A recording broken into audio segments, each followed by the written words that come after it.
March 2021. Magufuli dies. Tanzania wakes to chaos. The man who ruled 5 years is gone. Suddenly there's a void. People expected change. People wanted change. 2 days later, Samia Suluhu Hassan takes the oath. First woman to lead Tanzania, first woman to lead any East African country. International media celebrates. Finally, a Democrat. She lifts media bans, releases political prisoners, admits COVID exists, the West exhales. But here's what nobody noticed. She didn't inherit a country. She inherited a machine. The CCM system, 48 years of one-party rule, stayed completely intact. She didn't dismantle it, she refined it. These are the 10 fatal errors of the Samia Suluhu illusion. Error number 1. When Samia took power, she faced a choice. The old guard surrounded her. Jakaya Kikwete, Rostam Aziz, people who'd survived every reform, every promise of change. They weren't going anywhere. She could fight them and risk losing control, or walk with them and stay president. She chose power. That choice made everything after inevitable. The CCM party has ruled since 1977, nearly 5 decades. Every president CCM, every parliament dominated by CCM, every election won by CCM. This isn't incompetence, it's a machine, a system built to preserve itself. When you inherit that kind of structure, dismantling it means dismantling your own power base. So she walked with the machine instead. She stayed inside it, and in doing so, she became it. The deep state doesn't change administrations, it absorbs them. Error number 2.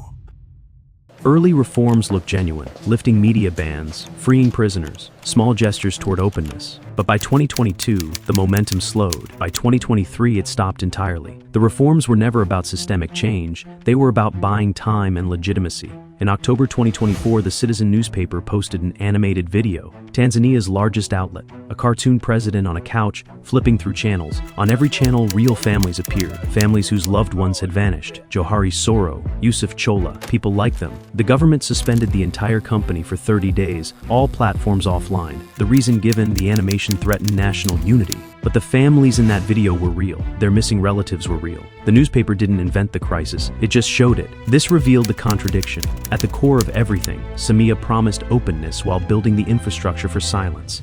Error number 3. With the reformer narrative established, competition had to be eliminated. Opposition parties deregistered or disqualified on technical grounds. Chadema suspended. Tundu Lissu, the main opposition challenger, faced arrest and detention during the election cycle. He was imprisoned on treason charges just for calling for electoral reform. When elections stop being contests and become coronations, the system loses legitimacy. The 2025 results made it unmistakable. Samia secured 97 to 99% of the vote. Election observers raised concerns about fairness. The election proceeded anyway. A 99% vote share doesn't prove dominance, it proves the absence of choice. The number itself became the evidence of the lie. When a leader can only win by eliminating competition entirely, the victory reveals the weakness, not the strength. The machinery had become visible. Error number 4.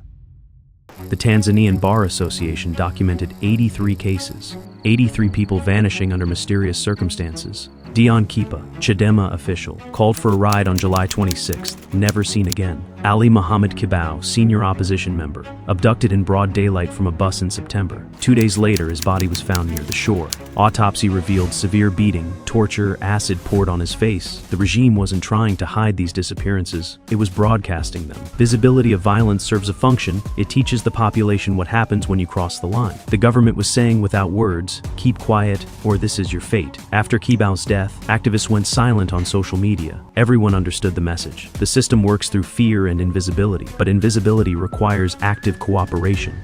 Error number 5. Treason charges against opposition figures for giving speeches about electoral reform. Lissu faced the death penalty for calling for systemic change. His trial was scheduled and postponed 5 times. The point wasn't justice, it was detention. When Kenyan and Ugandan lawyers attempted to defend him, Makarua, Boniface Mwangi, Agatha Atuhaire, Willy Mutunga, former Chief Justice of Kenya, Tanzania detained and deported them at the airport. Samia's response was a warning about foreign activists interfering in Tanzania's affairs. The regime stopped pretending. Legal weaponization transforms arbitrary violence into bureaucratic procedure. It makes authoritarianism look procedural, lawful, systematic. A charge of treason for a speech, a trial postponed indefinitely, deportation of international lawyers. This is the machinery of control dressed in the language of justice. Error number 6.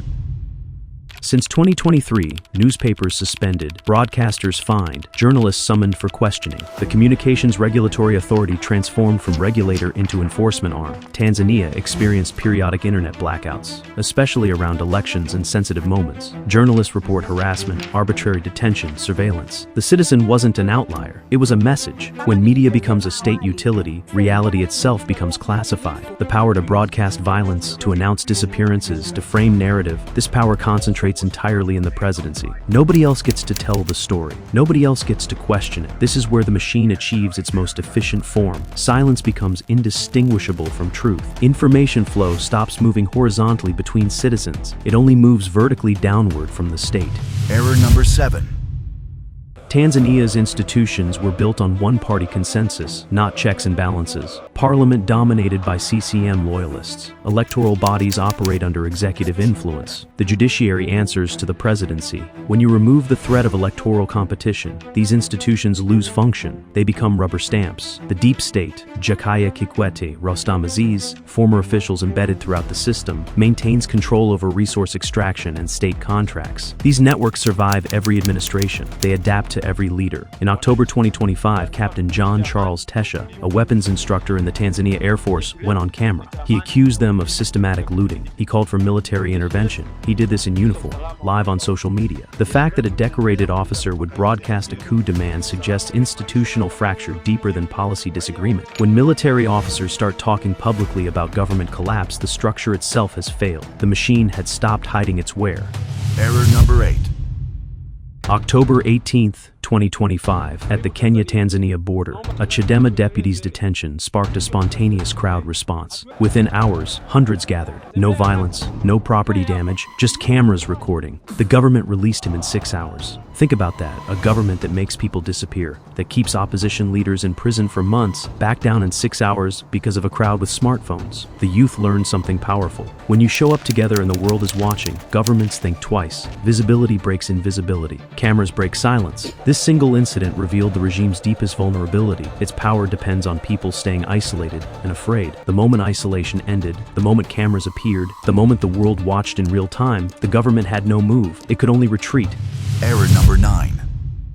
Many Tanzanians view Magufuli as a patriot who stood against foreign control. Samia is seen as the opposite, someone who restored international favor while dismantling domestic freedoms. This creates a destabilizing narrative. The regime serves foreign interests at the expense of national dignity. Magufuli promised strength, Samia promised openness. But openness to whom? To international observers, to foreign investors, to the deep state that profits from both. When a leader is perceived as serving external powers rather than the nation, legitimacy evaporates. The perception of betrayal is more destabilizing than the fact of repression. Officers like Tesha view her not as a reformer, but as a collaborator with the system that killed Magufuli. This belief, whether factually precise or not, becomes the organizing principle for institutional breakdown. Error number 10. Samia bet that a 99% vote share would cement her power and silence all questions about fairness, but that number itself became evidence of the lie. Election observers raised concerns. International bodies issued statements. The regime chose to proceed without legitimacy rather than risk genuine competition. This was the moment the illusion shattered. Samia could no longer claim to be a Democrat managing a flawed system. She was visibly a dictator managing an electoral fiction. Systems built on control, not consensus, eventually crack. Tanzania avoided coups for 60 years. The structural cracks are already visible. Samia Suluhu inherited a machine and chose to run it instead of breaking it. That choice made the next 9 errors inevitable. History won't judge her by her gender, but by what she did with power when she had it.